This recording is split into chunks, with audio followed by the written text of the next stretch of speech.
What's up YouTube, Toy Pulse here, and today we're going to take a quick look at the Target exclusive G.I. Joe ReAction Secret Service Snake Eyes from Super 7. That's a lot of S's.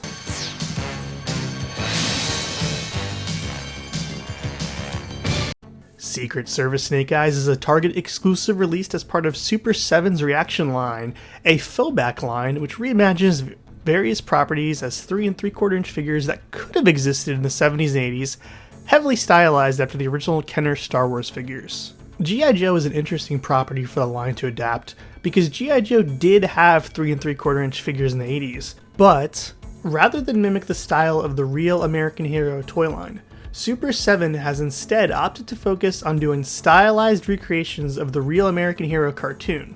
Secret Service Snake Eyes is based on one of 2 repaints of the original Snake Eyes action figure released only in India, one being this bright blue Easter egg color, the other being the same black figure but with a silver trim.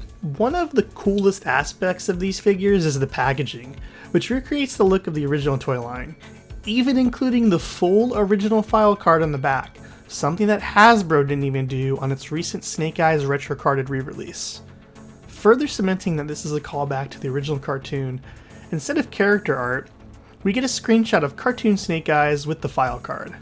Now I only have one other Super 7 figure, that of ReAction Bumblebee, and I have to say, the cardboard quality on these is pretty good. It's not quite that hefty vintage feel, but it's pretty close, and it's honestly a step up from Hasbro's own recent retro release, so if you're keeping these mint on card, it's at least pretty quality. Now, along with the file card, we get a huge lineup of characters planned for the line, some of which have already been released. Probably the other coolest aspect of this line is the deep cuts that Super 7 is making with its character selection. Quinn? Game Master Drone? Heck yeah! Now, I really believe the main draw of this line is for mint on card collectors, as the articulation is very minimal, and these things are really meant to be more, I think, as display pieces rather than just straight up action figures. That said, I had to open this one because I really wanted to do some comparisons to Hasbro's own G.I. Joe figures. And as I said, articulation is minimal, boasting only 5 POA, with old school swivels at the head, legs, and arms. No waist or knee joints here. But it can be a fun exercise in figure photography to put these things in dynamic situations and photos with such minimal posability. They do photograph it very well. The sculpt is also very minimal, owing more to the cartoon-based stylization. What's here is incredibly clean. Along with some top-notch paintwork, there isn't a sign of overspray or paint rub, and the silver and gold highlights are incredibly crisp. The rifle accessory is also very well sculpted, done in an all-black and very solid plastic.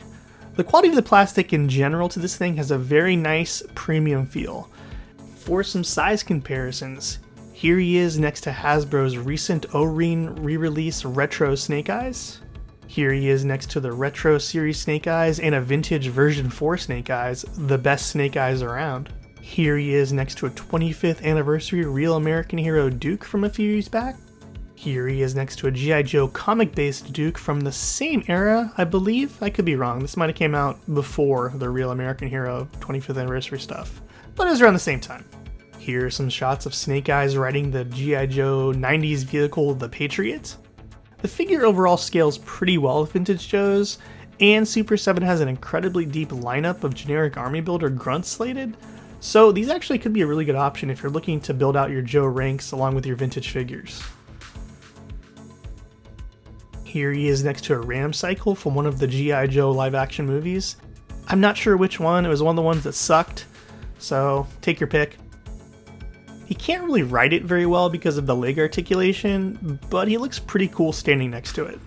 Here he is next to a vintage Cobra buzzsaw. You can sorta cram him in there if you really want to, but it's probably not worth doing. And here he is next to Ninja Force Scarlet. Overall, this is a really fun line. I initially balked at the $17.99 price tag in these things, but there's a lot of under the hood quality with these figures. And though going too deep on this line is probably out of my price range, if you factor in the licensing fees that Super 7 probably has to pay, along with Hasbro's own pricing on its retro Joes, that price starts to look a little better. If nothing else, I think I'm actually probably going to cherry pick these figures. The packaging is pretty cool, they make a great impulse buy, and despite the minimal points of articulation, they're pretty fun to have in hand, and they just look cool. I wouldn't write these things off yet, maybe give one a shot and see how you feel about it. Thank you so much for watching.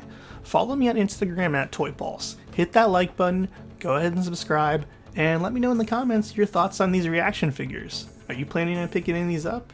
And as always, take care and see ya!